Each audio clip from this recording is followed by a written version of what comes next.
La gallina degollada. Todo el día, sentados en el patio de un banco, estaban los 4 hijos idiotas del matrimonio Mazzini Ferraz. Tenían la lengua entre los labios, los ojos estúpidos, y volvían la cabeza con la boca abierta. El patio era de tierra, cerrado al oeste por un cerco de ladrillos. El banco quedaba paralelo a él, a 5 metros, y allí se mantenían inmóviles, fijos los ojos en los ladrillos. Como el sol se ocultaba tras el cerco, al declinar, los idiotas tenían fiesta. La luz enceguecedora llamaba su atención al principio. Poco a poco sus ojos se animaban, se reían al fin estrepitosamente, congestionados por la misma hilaridad ansiosa, mirando el sol con alegría bestial, como si fuera comida. Otras veces, alienados en el banco, zumbaban horas enteras, imitando al tranvía eléctrico. Los ruidos fuertes sacudían a sí mismos su inercia y corrían entonces, mordiéndose la lengua y mugiendo alrededor del patio. Pero casi siempre estaban apagados en un sombrío letargo de idiotismo y pasaban todo el día sentados en su banco, con las piernas colgantes y quietas, englutinando con saliva el pantalón. El mayor tenía 12 años y el menor 8. En todo su aspecto sucio y desvalido se notaba la falta absoluta de un poco de cuidado maternal. Esos 4 idiotas, sin embargo, habían sido un día el encanto de sus padres. A los 3 meses de casados, Mazzini y Berta orientaron su estrecho amor de marido y mujer y marido hacia un porvenir mucho más vital. Un hijo. ¿Qué mayor dicha para 2 enamorados que esa honrada consagración de su cariño, libertado ya del vil egoísmo de un mutuo amor sin fin ninguno y, lo que es peor para el amor mismo, sin esperanzas posibles de renovación? Así lo sintieron Mazzini y Berta, y cuando el hijo llegó, a los 14 meses de matrimonio, creyeron cumplida su felicidad. La criatura creció, bella y radiante, hasta que tuvo 1 año y medio. Pero en el 20º mes sacudiéronlo una noche convulsiones terribles, y a la mañana siguiente no conocía más a sus padres. El médico lo examinó con esa atención profesional que está visiblemente buscando la causa del mal en las enfermedades de los padres. Después de algunos días, los miembros paralizados recobraron el movimiento, pero la inteligencia, el alma, aún el instinto, se habían ido del todo. Había quedado profundamente idiota, baboso, colgante, muerto para siempre sobre las rodillas de su madre. «Hijo, mi querido hijo», sollozaba ésta, sobre aquella espantosa ruina de su primogénito. El padre, desolado, acompañó al médico afuera. «A usted se le puede decir, creo que es un caso perdido. Podrá mejorar, educarse en todo lo que le permita su idiotismo, pero no más allá». Sí, asentía Mazzini. Pero dígame, ¿usted cree que es herencia? ¿Qué? En cuanto a la herencia paterna, ya le dije lo que creí cuando vi a su hijo. Respecto a la madre, hay allí un pulmón que no sopla bien. No veo nada más, pero hay un soplo un poco rudo. Hágala examinar bien. Con el alma destrozada de remordimiento, Mazzini redobló el amor a su hijo, el pequeño idiota que pagaba los excesos del abuelo. Tuvo asimismo que consolar, sostener sin tregua a Berta, herida en lo más profundo por aquel fracaso de su joven maternidad. Como es natural, el matrimonio puso todo su amor en la esperanza de otro hijo. Nació éste, y su salud y limpidez de risa reencendieron el porvenir extinguido. Pero a los 10 y 8 meses las convulsiones del primogénito se repetían y al día siguiente amanecía idiota. Esta vez los padres cayeron en honda desesperación. Luego su sangre, su amor estaban malditos. Su amor sobre todo, 28 años él y 22 ella, y toda su apasionada ternura no alcanzaba a crear un átomo de vida normal. Ya no pedían más belleza e inteligencia como en el primogénito, pero un hijo como todos. Del nuevo desastre brotaron nuevas llamaradas del dolorido amor, un loco anhelo de redimir de una vez para siempre la santidad de su ternura. Sobrevinieron mellizos, y punto por punto repitióse el proceso de los mayores. Mas, por encima de su inmensa amargura, que daba a Mazzini y Berta gran compasión por sus 4 hijos. Hubo que arrancar del limbo de la más honda nimiedad no ya sus almas, sino el instinto mismo abolido. No sabían deglutir, cambiar de sitio, ni aún sentarse. Aprendieron al fin a caminar, pero chocaban contra todo, por no darse cuenta de los obstáculos. Cuando los lavaban, mugían hasta inyectarse de sangre el rostro. Animábanse solo a comer, a cuando veían colores brillantes o oían truenos. Se reían entonces, echando afuera lengua y ríos de baba, radiantes de frenesí bestial. Tenían, en cambio, cierta facultad imitativa, pero no se pudo obtener nada más.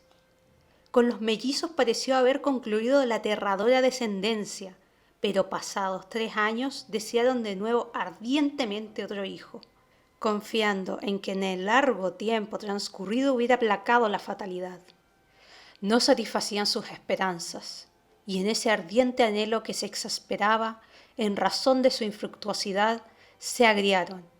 Hasta ese momento cada cual había tomado sobre sí la parte que le correspondía en la miseria de sus hijos. Pero la desesperanza de redención ante las 4 bestias que habían nacido de ellos echó afuera esa imperiosa necesidad de culpar a los otros, que es patrimonio específico de los corazones inferiores.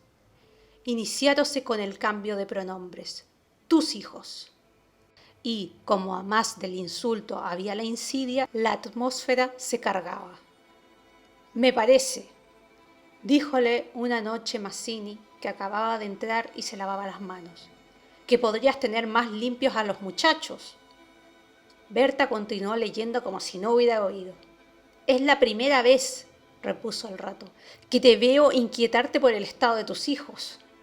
Mazzini volvió un poco la cara a ella con una sonrisa forzada. De nuestros hijos, ¿me parece? Bueno, de nuestros hijos. ¿Te gusta así? Alzó ella los ojos. Esta vez Mazzini expresó claramente. Creo que no vas a decir que yo tenga la culpa, ¿no? Ajá, no, sonrió Berta muy pálida. Pero yo tampoco, supongo. No faltaba más, murmuró. ¿Qué? ¿No faltaba más? Que si alguien tiene la culpa, no soy yo, entiéndelo bien, eso es lo que te quería decir. Su marido la miró un momento, con brutal deseo de insultarla. Dejemos, articuló, secándose por fin las manos. Como quieras, pero si quieres decir, Berta, como quieras. Este fue el primer choque y le sucedieron otros.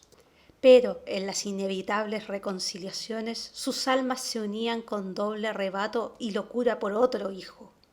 Nació así una niña.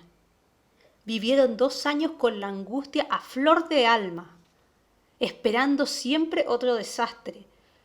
Nada acaeció, sin embargo, y los padres pusieron en ella toda su complacencia, que la pequeña llevaba a los más extremos límites del mimo y la mala crianza. Si aún en los últimos tiempos Berta cuidaba siempre de sus hijos, al nacer Bertita olvidóse casi del todo de los otros. Su solo recuerdo la horrorizaba, como algo atroz que la hubieran obligado a cometer. A Mazzini, bien que en menor grado, pasábale lo mismo. No por eso la paz había llegado a sus almas. La menor indisposición de su hija echaba ahora fuera, con el terror de perderla, los rencores de su descendencia podrida. Habían acumulado y el sobrado tiempo para que el vaso no quedara distendido, y al menor contacto el veneno se vertía afuera. Desde el primer disgusto emponzoñado habíanse perdido el respeto, y si hay algo a que el hombre se siente arrastrado con cruel fruición, es cuando ya se comenzó a humillar del todo a una persona. Antes se contenían por la mutua falta de éxito. Ahora que éste había llegado, cada cual atribuyéndolo a sí mismo, sentía mayor la infamia de los 4 engendros que el otro habíale forzado a crear. Con estos sentimientos no hubo ya para los 4 hijos mayores afectos posibles. La sirvienta los vestía, les daba de comer, los acostaba con visible brutalidad. No los lavaba casi nunca. Pasaban casi todo el día sentados frente al cerco, abandonados de toda remota caricia. De este modo, Bertita cumplió 4 años. Y esa noche, resultado de las golosinas, que era a los padres absolutamente imposible negarle, la criatura tuvo algún escalofrío y fiebre, y el temor a verla morir o quedar idiota tornó a reabrir la eterna llaga. Hacía 3 horas que no hablaban, y el motivo fue, como siempre, los fuertes pasos de Mazzini. ¡Mi Dios! ¿No puedes caminar despacio? ¿Cuántas veces? Bueno, es que se me olvidó. Se acabó. No lo hago a propósito. Ella se sonrió desdeñosa. No, no te creo tanto. Ni yo. Jamás te hubiera creído tanto a ti, tisiquilla. ¿Qué? ¿Qué dijiste? Nada. Sí, te oí algo. Mira, no sé lo que dijiste, pero te juro que prefiero cualquier cosa a tener un padre como el que has tenido tú. Mazzini se puso pálido. ¡Al fin!, murmuró con los dientes apretados. ¡Al fin, víbora! ¡Has dicho lo que querías! Sí, víbora, sí, pero yo he tenido padres sanos, ¿oyes? ¡Sanos! Mi padre no ha muerto de delirio. Yo hubiera tenido hijos como los de todo el mundo. Esos son hijos tuyos, los 4 tuyos. Mazzini explotó a su vez. Víbora tísica. Eso es lo que te dije, lo que te quiero decir. Pregúntale al médico quién tiene la mayor culpa de la meningitis de tus hijos. ¿Mi padre o tu pulmón picado, víbora? Continuaron cada vez con mayor violencia, hasta que un gemido de Bertita selló instantáneamente sus bocas. A la 1 de la mañana la ligera indigestión había desaparecido, y como pasa fatalmente con todos los matrimonios jóvenes que se han amado intensamente una vez siquiera, la reconciliación llegó, tanto más efusiva cuanto hirientes fueran los agravios. Amaneció un espléndido día, y mientras Berta se levantaba, escupió sangre. Las emociones y la mala noche pasada tenían sin duda gran culpa. Mazzini la retuvo abrazada largo rato y ella lloró desesperadamente, pero sin que ninguno se atreviera a decir una palabra. A las 10 decidieron salir después de almorzar. Como apenas tenían tiempo, ordenaron a la sirvienta que matara una gallina. El día radiante había arrancado a los idiotas de su banco, de modo que mientras la sirvienta degollaba en la cocina al animal, desangrándolo con la parsimonia, Berta había aprendido de su madre este buen modo de conservar frescura a la carne. Creyó sentir algo como respiración tras ella. Volvióse y vio a los 4 idiotas, con los hombros pegados unos a otros, mirando estupefactos la operación. Rojo, rojo. ¡Señora! ¡Los niños están aquí, en la cocina! Berta llegó. No quería que jamás pisaran allí, y ni aun en esas horas de pleno perdón, olvido y felicidad reconquistada podía evitarse esa horrible visión, porque naturalmente cuanto más intensos eran los raptos de amor a su marido e hija, más irritado era su amor con los monstruos. ¡Que salgan, María! ¡Échelos, échelos!, le digo. Las 4 pobres bestias sacudidas, brutalmente empujadas, fueron a dar a su banco. Después de almorzar salieron todos. La sirvienta fue a Buenos Aires y el matrimonio a pasear por las quintas. Al bajar el sol volvieron, pero Berta quiso saludar un momento a sus vecinas de enfrente. Su hija escapóse enseguida a casa. Entretanto los idiotas no se habían movido en todo el día de su banco. El sol había traspuesto ya el cerco. Comenzaba a hundirse y ellos continuaban mirando los ladrillos más inertes que nunca. De pronto, algo se interpuso entre su mirada y el cerco. Su hermana, cansada de 5 horas paternales, quería observar por su cuenta. Detenida al pie del cerco, miraba pensativa la cresta. Quería trepar, eso no ofrecía duda. Al fin, decidióse por una silla desfondada, pero faltaba aún. Recurrió entonces a un cajón de querosén, y su instinto topográfico hízole colocar vertical el mueble, con lo cual triunfó. Los 4 idiotas la miraban indiferente. Vieron cómo su hermana lograba pacientemente dominar el equilibrio y, como en punta de pie, apoyaba la garganta sobre la cresta del cerro, entre sus manos tirantes. Viéronla mirar a todos lados y buscar apoyo con el pie para alzarse más. Pero la mirada de los idiotas se había animado. Una misma luz insistente estaba fija en sus pupilas. No apartaban los ojos de su hermana, mientras creciente sensación de gula bestial iba cambiando cada línea de sus rostros. Lentamente avanzaron hacia el cerco. La pequeña, que había logrado alcanzar el pie, iba ya a montar a horcajadas y a caerse del otro lado. Seguramente sintióse cogida de la pierna. Debajo de ella, los 8 ojos clavados en los suyos le dieron miedo. ¡Suéltenme! ¡Déjenme!, gritó sacudiendo la pierna, pero fue atraída. ¡Mamá! ¡Ay, mamá! ¡Mamá, papá! Lloró imperiosamente. Trató aún de sujetarse al borde, pero sintióse arrancada y cayó. ¡Mamá! ¡Ay, mamá! No pudo gritar más. Uno de ellos le apretó el cuello, apartando los bucles como si fueran plumas, y los otros la arrastraron de una sola pierna hasta la cocina, donde esa mañana se había desangrado a la gallina, bien sujeta, arrancándole la vida segundo por segundo. Mazzini, en la casa del frente, creyó oír la voz de su hija. «Me parece que te llama», le dijo Berta. Prestaron oído, inquietos, pero no oyeron más. Con todo, un momento después se despidieron y mientras Berta iba a dejar su sombrero, Mazzini avanzó en el patio. «¡Bertita!». Nadie respondió. «¡Bertita!», alzó la voz, ya alterada, y el silencio fue tan fúnebre para su corazón siempre aterrado que la espalda se le heló del terrible presentimiento. «¡Mi hija! ¡Mi hija!». Corrió ya desesperado hacia el fondo, pero al pasar frente a la cocina vio en el piso un mar de sangre. Empujó violentamente la puerta entornada y lanzó un grito de horror.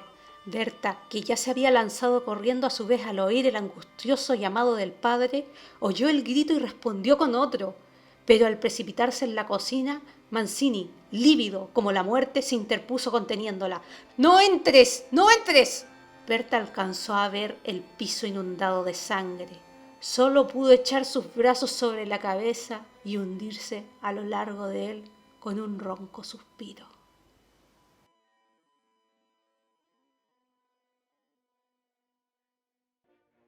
Si te gustó escuchar este relato, puedes suscribirte en el botón de abajo. Mi nombre es Narradora Franca. Recuerda darle clic al botón de la campanita para que te notifique cada vez que subo un nuevo relato. Muchas gracias por escuchar.